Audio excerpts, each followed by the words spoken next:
The Librarian's Code, an Elijah Quinn mystery. London, 1907. A winter rain tapped lightly against the windows of St. Ethelreda's public library, and the gas lamps outside flickered like nervous thoughts. Inside, the scent of old paper and older secrets lingered in the air. Elijah Quinn, notebook in coat pocket, entered with quiet purpose. He wasn't here for a novel.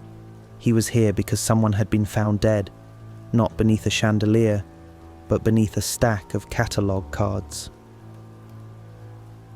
Scene 1. Death in the Stacks. Miss Clara Wilmot, head librarian and guardian of silence, had collapsed in the archive room just before closing. Official report: heart failure. Unofficially, Elijah was skeptical.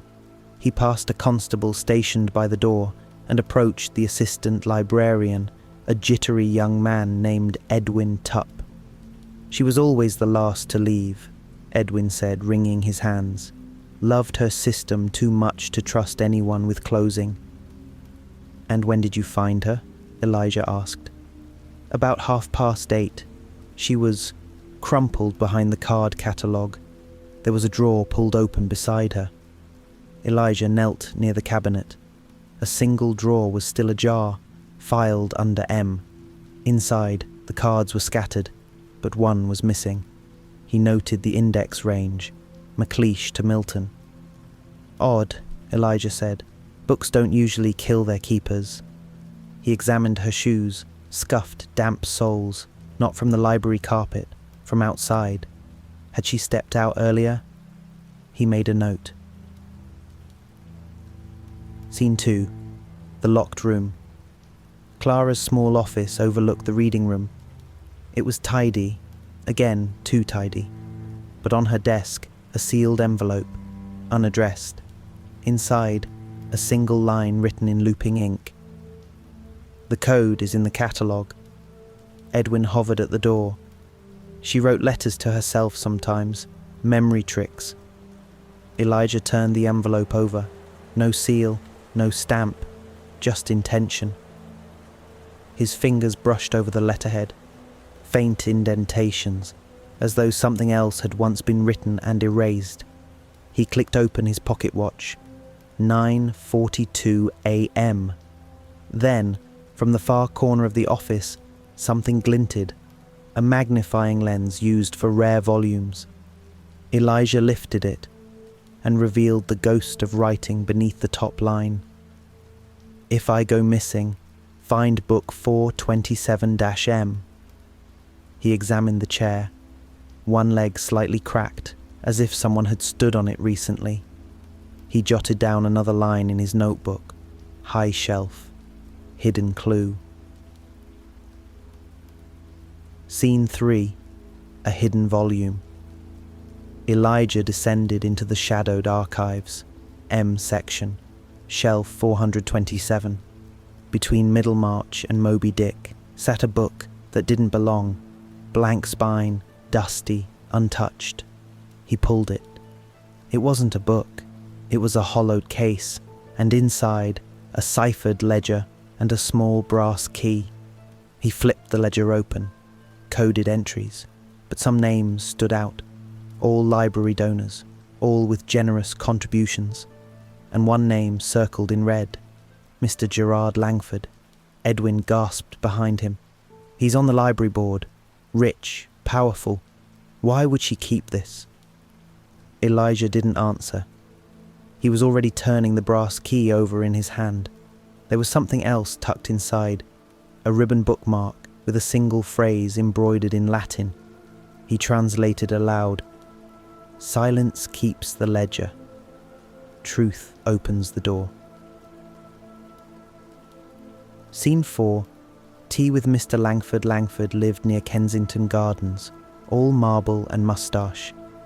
"She was unstable," he said, swirling brandy. "Brilliant, but too clever for her own good. Accused me of embezzlement, if you can believe it." Elijah sipped tea instead. "I understand she kept a ledger, with names, codes, a key," he said lightly. Langford chuckled, though it didn't reach his eyes. Paranoia, Mr. Quinn. She once claimed someone moved her books at night. Ghosts and nonsense. But ghosts don't forge donation records, Elijah said quietly, and they certainly don't leave fingerprints. Langford's glass froze mid-air. She was threatening the integrity of the board, Langford said, voice tighter. You can't throw around accusations without consequence. Elijah stood slowly. Funny.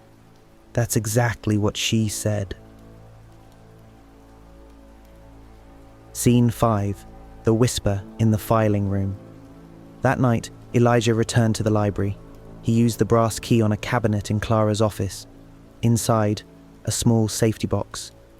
In it, the original ledger, uncoded, every transaction falsified, every fraudulent name, and a voice behind him.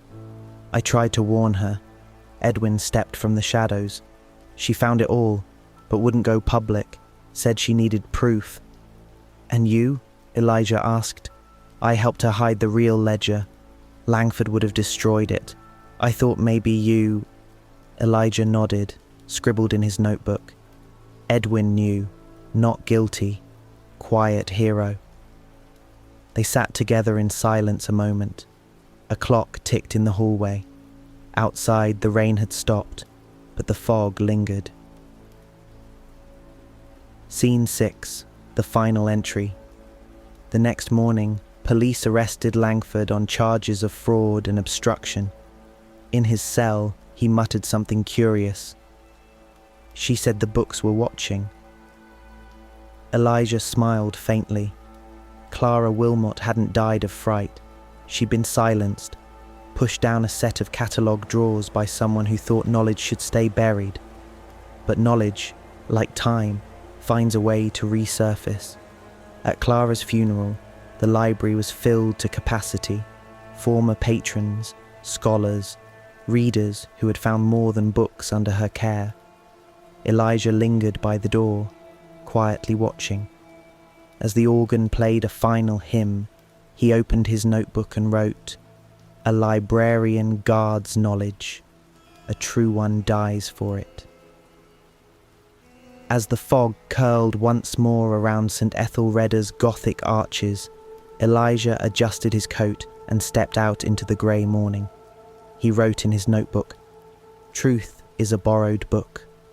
Someone always wants it back, but you must return it before the fine comes due." He closed the notebook. Another case closed, another whisper heard, and Elijah Quinn vanished into the mist,